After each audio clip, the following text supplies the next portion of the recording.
چیکار کنم مادر در اینجا میسوزه و 5 روز شده در همه جا آوی دیدم در پره روم گریه و ناله میکنم هیچی فایده نیست جان در خاک پای فرزندا در پای خاک خودت بمرم لنگری جان یاردم کنین مدد ارزانین همه بچه که بنه بابو خیزونین یک تنه 2 تا فرزندم همه خیلی یکش در خانه یکش در مسکو یاردم کنین مدد کنین شد خیلی جوانی بابانی باشه میفهم ملکه جان من برم بد چیکار کردی تو خدا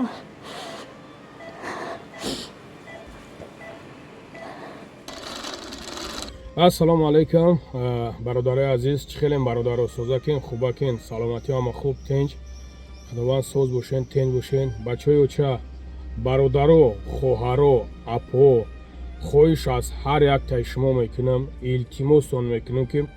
همین نوار ما را لایک مونین و کامنت یک تا لایک یک کامنتار برادر از می یگم فایده ما دانست فایدهش در میاد که نوار در کنسا تماشا کنین سبحان الله برادر عزیز یا حالتی است یا حالتی هست که در نام الله بمبرم در بزرگش بمبرم یک سنجش پروردگار برادر همین مادر دیده سن که اوی چشمش بیچاره اوی چشم ایرا نگاه کنه زورا و نولای ایرا نگاه کنه نه باور که دیگه نمیدونم چی بگم دا برادر جونم نگاه کنیم برادر همین بچه ها کش بیچاره یک تش در تاجیکستان های هم جیگرش کافیدگی هم ژیلوتکاش برادر عزیز بچه دیگریش در مسکو های عیناً همین خیلی کسال هم جیگرش کافیدگی های هم ژیلوتکاش کافیدگی های برادر جونم هر د فرزندوش اینمی حالی که دیده سین در نمی حالت های اینمی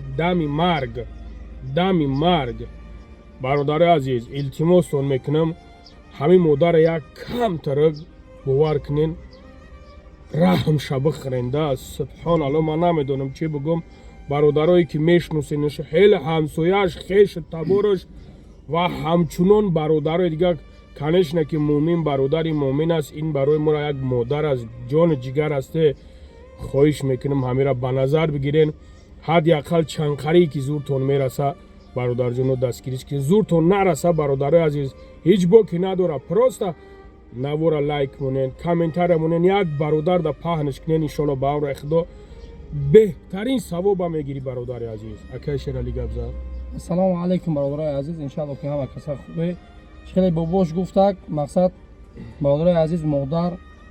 به همه را مادر های به حد وضعیت فرزنداش بزیبای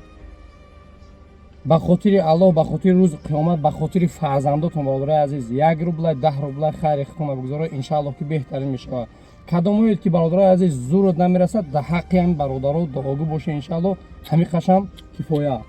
به همون خاطر برادرای عزیز نمره خچونن نمره تلفن خچون ای کارت خچون میتونه که زنگ بزنی با دل پر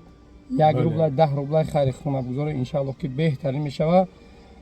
به خاطر الله فقط خیرتون بگذارید به خاطر الله به خاطر کامنتار یا بعد پگه بنویسی و تعنک نه همین کلمه که به خاطر الله یک داد الله 10 میتیه اجر او را انشالله میگیره به همون خاطر انشالله یک دستگیری میکنیم همین مادر فرزنداش انشالله که باور کنیم برادر عزیز حالی مادر ببین سبحان الله 2 فرزند برادر این میدونین باور کد نمیدونم چی همین اگر همه ما شما فرزند داریم الحمدلله این فرزند کم کم بیمار میشود جیگرت کو میریزه نه که این مادر ببین این پدر ببین که چقدر صبر الله بتیاش همین خیلی صبر بتیا که 2 فرزندش در دم مرگ به همون خاطر برادر عزیز دعاگو باشه به خاطر الله کمک کنه به خاطر الله دعا کنه در حقشون ان شاء الله بهتر میشه الله همه تا نگهبان باشه نور دوباره زمینیم زنده باشه برادر عزیز خدا نگهبانتون برادر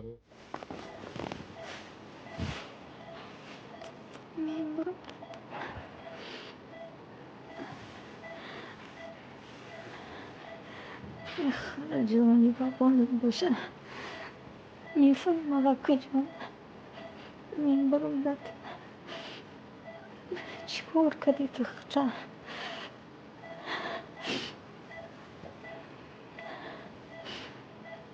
چرا فیبری پاسان دوتا نکردیم این برادتا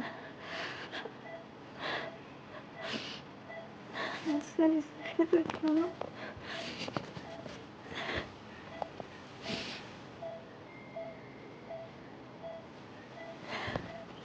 خدا جونی سترین باید ای خدا جون این ممکنه خوب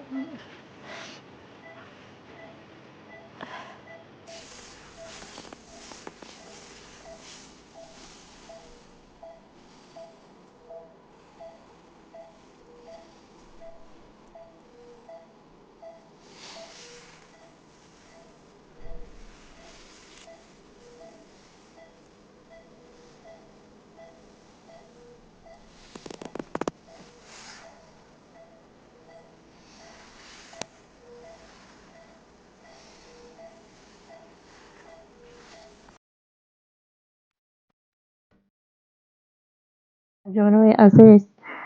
خیلی تبارها یاردم کنین مدد رسونین بچه هکم کارکنی رفته خانه می اندازم گفته رفته در اون جنگل دیده ای دهنگ بینیش خون سر کرده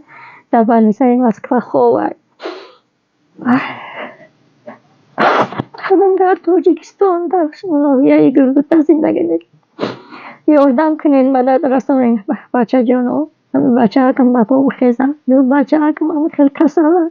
یکتش جگر کسل در خونه یکتش در بلیسه مسکبه یاردم کنین التماس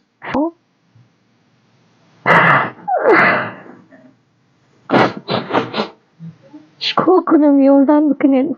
یک کار کنین یاردم کنین که تمام شرایط نداره و در خون دادن در کاره یا تمام شرایط نداریم که خبر یک کار کنه یاردم کنین بچه جونو یاردم کنین